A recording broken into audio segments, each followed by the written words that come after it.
Bueno, bienvenido a los diálogos del euro, a un nuevo diálogo del euro, de hecho al primer diálogo del euro de esta temporada. Tenemos con nosotros a Sofía Rodríguez Rico, que es la directora de Servicio de Estudios y subdirectora general de Banco Sabadell, que publica un artículo en el Anuario del Euro 2002 que publicamos con el patrocinio y la generosidad de la Fundación de Estudios Financieros de la Fundación ICO.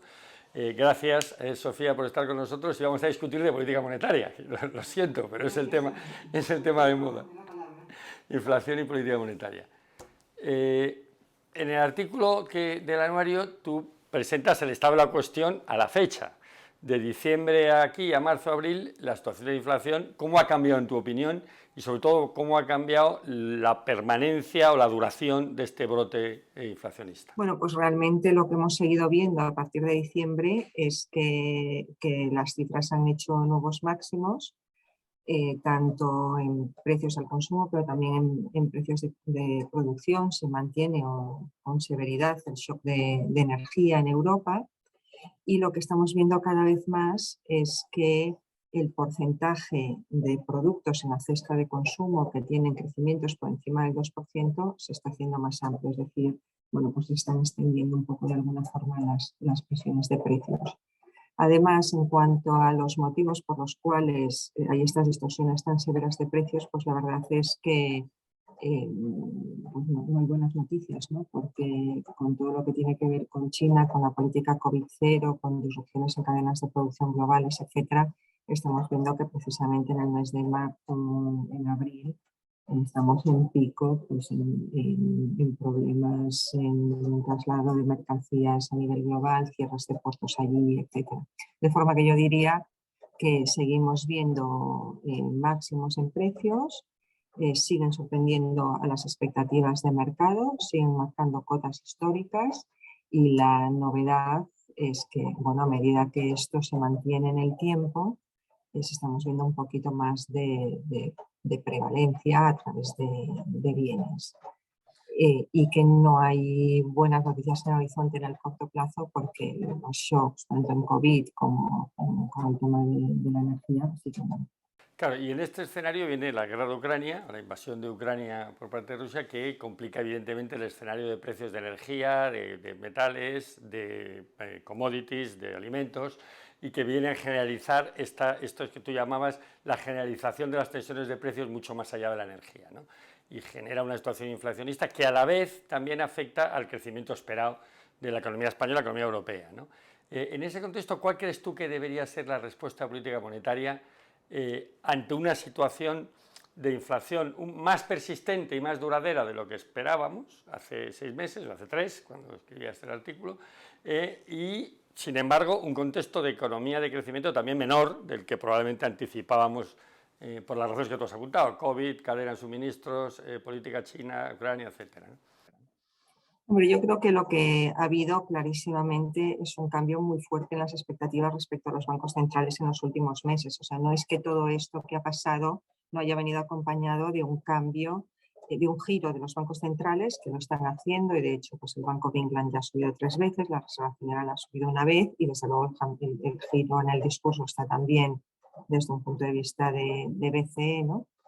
Y entonces, bueno, pues efectivamente no es que no esté pasando nada ya desde un punto de vista de bancos centrales. En particular, para el BCE, pues el programa especial de pandemia finalizó en el mes de marzo. En junio finalizarán las condiciones atractivas a las que se hacen las TLTROs, también la relajación en las normas de colateral también irá retirándose.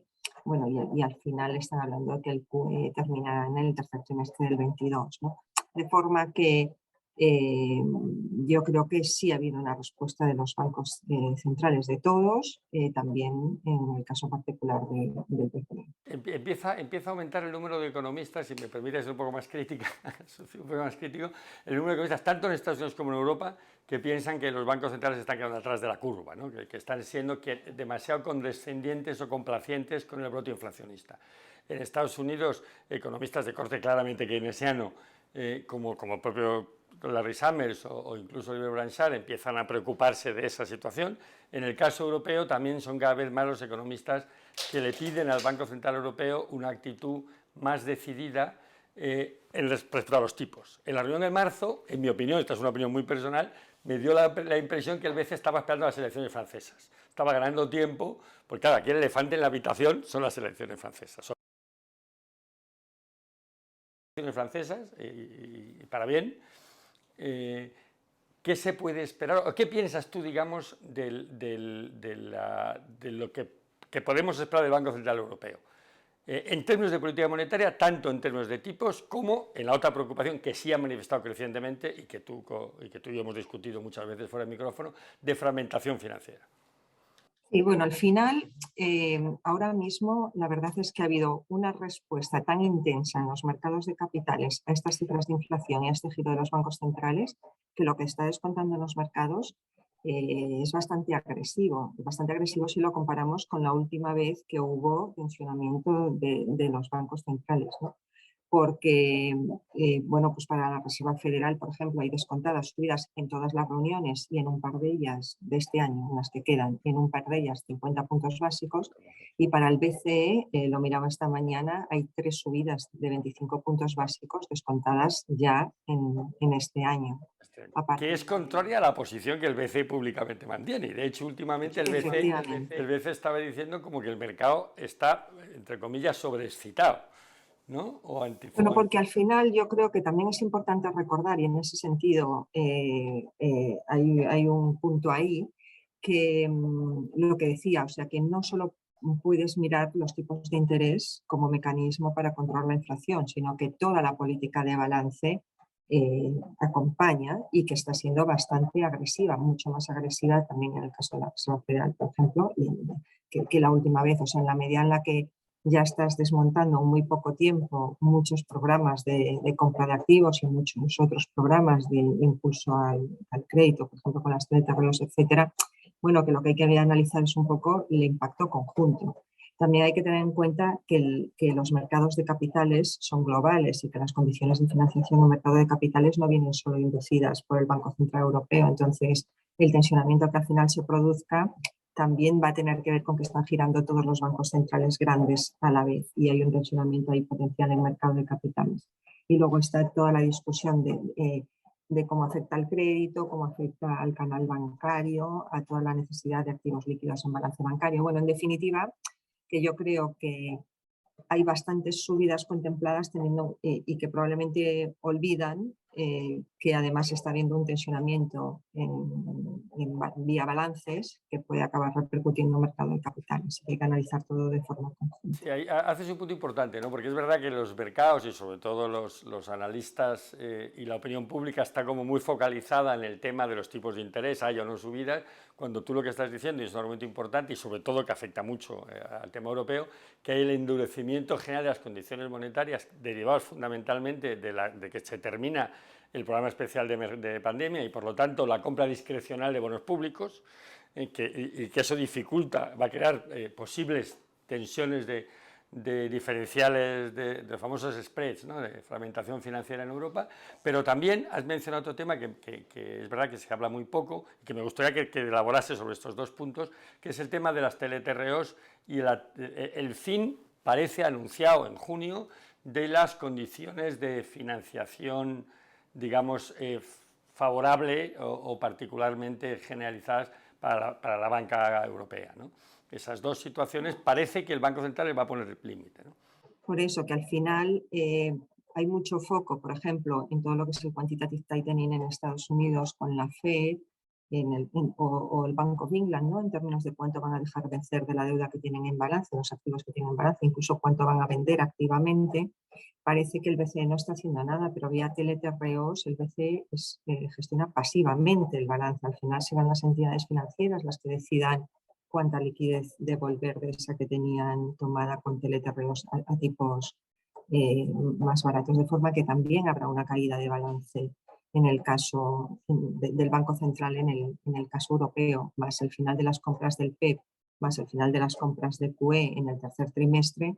Bueno, quiero decir que hay bastante gestión de la política monetaria, que no es que no esté respondiendo. Si además el mercado no da mucho tiempo, efectivamente, ¿no? Lo que está descontando un mercado de estas 3 subidas por este año es un poco incompatible. O sea, tendrías que ir a una velocidad gestionando balance, pero sí que si terminas el PUE en tercer trimestre, pues 1 o 2 subidas caben este año. Y puedes continuar con el ciclo de subidas. De todas formas, como digo, el tensionamiento final que se produzca en condiciones financieras tiene que ver con lo que acaba ocurriendo en el mercado de capitales, con el hecho de que están haciéndolo todos los bancos centrales a la vez, y un conjunto de circunstancias que no solo es el nivel de tipos para la Reserva Federal, ya está descontado que llegan por encima del tipo de interés de neutralidad, por tanto allí ya estará restrictivo, es una economía es un banco central muy dominante para emergentes. Bueno, que hay que vigilar el todo y tener una mirada un poco holística y no solo pensar en cuántos puntos básicos para el BCE en particular. No, está bien esta apelación que haces al sistema financiero internacional, porque una de las posiciones que el BCE venía sosteniendo es la posibilidad de que la política monetaria europea se desvincule, se desentienda de alguna manera de la política americana. No insisten mucho en la autonomía del BCE para fijar no solo tipos, sino las condiciones financieras generales, ¿no? que es una cuestión que veremos discutir. Pero me interesa, que nos queda poco tiempo, centrarme en un punto concreto, que es el tema de la fragmentación financiera. El BCE ha anunciado, y viene repitiendo, que está estudiando un mecanismo que evite, una vez que expiran las compras selectivas de deuda, el programa de emergencia, un programa que sustituya a la OMT, supongo, a las famosas OMTs del whatever it takes de Draghi, que nunca se aplicaron porque eran excesivamente duras la condicionalidad escrita, o se pensaba que era excepcionalmente dura la condicionalidad asociada, y está pensando un mecanismo adicional. ¿Qué tipo de mecanismo puede haber que no vincule las compras de deuda a un cierto tipo de ajuste fiscal de los gobiernos y, por lo tanto, que no ponga en riesgo, incluso constitucionalmente hablando en Alemania, que es un tema que, como sabes, es recurrente, desgraciadamente, en el discurso europeo, la financiación monetaria de los bancos, de los déficits públicos, ¿no? O sea, ¿qué puede estar pensando el BCE? Ha trascendido muy poco de los detalles de cómo implementar esto. Yo sí que creo que es una buena idea en el sentido de que, claro, desmontar de golpe todo este conjunto de herramientas que están más pensadas para cuando estás cerca de tipos de interés cero o negativos, ¿no? A medida que vas subiendo y alejándote del cero, pues efectivamente no tiene sentido tener todo el conjunto de programas estructurales, de compras estructurales, pero sí tiene sentido mantener un programa de contingencia al que se pueda recurrir en momentos de estrés, sobre todo cuando está produciendo efectivamente fragmentación y movimientos asimétricos entre soberanos. O sea que yo creo que la idea tiene sentido, no tendría que alejarse mucho de la estructura de OMT, al final es entrar a comprar en momentos de estrés donde los fundamentales, o sea, donde digamos hay una fragmentación que no responde a fundamentales, poder comprar con carácter ilimitado, pero en momentos muy puntuales, ¿no? Entonces, pero entrar a comprar en momentos de estrés, Sofía, esta es la cuestión, siempre que en los momentos de estrés, tú decías, no respondan a fundamentales. Bueno, pero esto implica ya una actuación del BCE que entra en un territorio de discrecionalidad política preocupante y que puede ser motivo, salvo que me refiero, que vaya acompañado de actuaciones claras que refuerce los fundamentales. Estoy pensando, por ejemplo, para descender al terreno en el último minuto o 2 minutos que nos queda. En el caso español, que tenemos un déficit estructural de 4 o 5 puntos del PIB que no ha cambiado en los últimos X años, más allá del ciclo político, y que es una fuente de vulnerabilidad clara en el momento en que se abra, o sea, se acabe el programa de compras selectivas y sobre todo en un escenario de subida de tipos y endurecimiento de la liquidez. ¿Qué podría hacer, qué justificaría que el BCE interviniese con compras selectivas si no hay algún tipo de programa anunciado de ajuste fiscal? bueno, pero es que al final, o sea, yo lo veo como un todo y no veo que sea una discusión distinta que la que se tuvo en su momento con el whatever it takes y con la OMT. O sea, sí que creo que hemos avanzado muchísimo en entramado institucional europeo en general. Creo que además es una de las claves para enfrentar una crisis tan compleja y con shocks tan diversos y de una naturaleza tan exótica como los que estamos teniendo, ¿no? Entonces, sí que yo no creo que podamos olvidar que sí que ha habido un fortalecimiento del entramado institucional también desde un punto de vista fiscal, o especialmente desde un punto de vista fiscal desde el COVID, y que en algún momento, o sea, que una cosa es que ahora mismo, por las cuestiones institucionales en las que estamos, las normas fiscales o un poco todo lo que tiene que ver con el coste fiscal europeo esté relajado, y otras que no nos olvidemos que eso está ahí y que, bueno, hay una discusión sobre si hay que simplificar las normas fiscales, etcétera, pero efectivamente todo tiene sentido en la medida en que está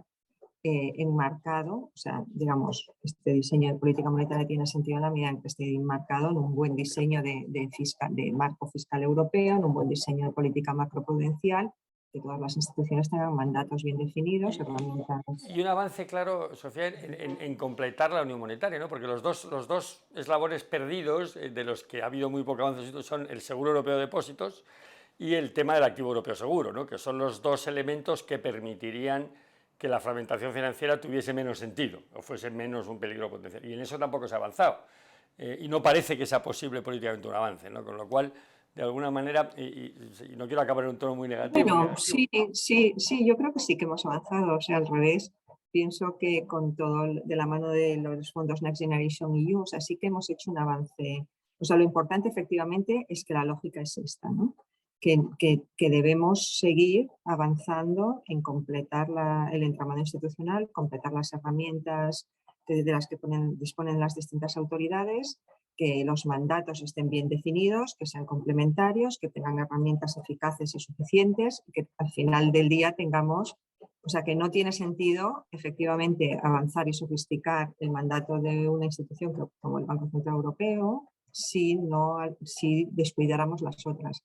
Pero bueno, no vamos a pensar que se están descuidando, simplemente con el conflicto en Ucrania ha quedado un poco ahí, la discusión de normas fiscales se ha parado temporalmente, pero estaba en marcha y vamos a pensar que se retoma. Pues muchas gracias, Sofía. Con ese mensaje optimista de que estamos avanzando en la construcción europea y sobre todo en reforzar el entramado institucional, que en gran medida, yo creo que ese es un punto muy bueno que has hecho al final, que en gran medida liberaría al Banco Central Europeo de muchas de las presiones a las que está sometido y muchas de las necesidades de respuesta política que nacen precisamente de esa debilidad institucional que se está mejorando, que digo, con ese mensaje positivo y con la idea fundamental, que también me parece muy buena, de que hay que mirar a la política monetaria en su conjunto y no solo a los tipos, sino a todo lo que afecta a la gestión de balance del BCE. Yo creo que nos quedamos, para no ocupar más tiempo tuyo, Sofía, muchas gracias. Y muchas una vez gracias más por colaborar en el anuario y por estar presente en estos diálogos del EDU. Gracias. Muchas gracias por contar conmigo. Gracias a ti.